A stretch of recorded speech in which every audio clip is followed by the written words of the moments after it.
I mentioned in my last post that my mom had a recent miscarriage following a serious fall. I had a bad feeling about the information I was given. I concluded that going directly to the source was the only way to obtain the truth after reading all of the comments I had gotten about it. I visited my parents on Sunday. They both appeared to be in terrible shape and were at home, sleeping.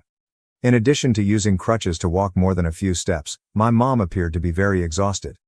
I saw that she had numerous bruises and bandages on her face from the fall a few steps from the door.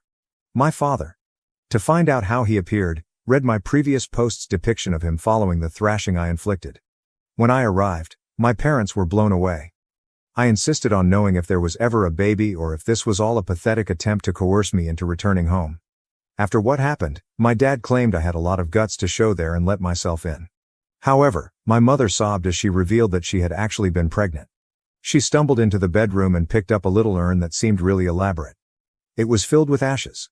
They didn't smell like anything, even when I looked to see if they resembled cigarette or barbecue ashes. I didn't really smell anything at all. Even though I had looked online and saw that it takes at least 8 to 12 days to get the ashes returned, I questioned why they brought the urn home and said that the ashes were already inside. Mom had spent no more than 6 days in the hospital. According to my mom, they purchased the urn online with the hope of retrieving the baby's ashes upon visiting the crematorium.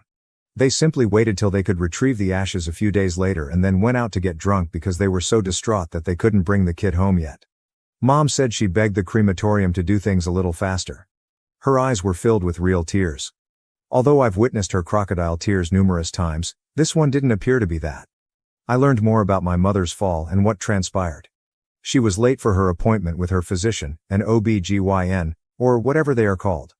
Mom clarified that she was attempting to get out to her appointment after oversleeping during her nap.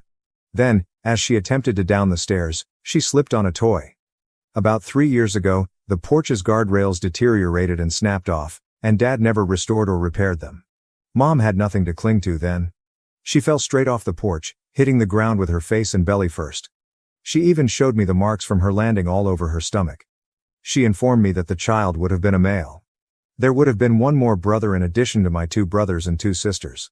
Then Mom told me that because of her age and past injuries, a doctor advised her not to try to conceive again since her body might not be able to take it. It wasn't any easier to hear in person, but I kind of assumed that was the case after some individuals messaged me about it. At last, I posed the crucial query: why did she hold me responsible?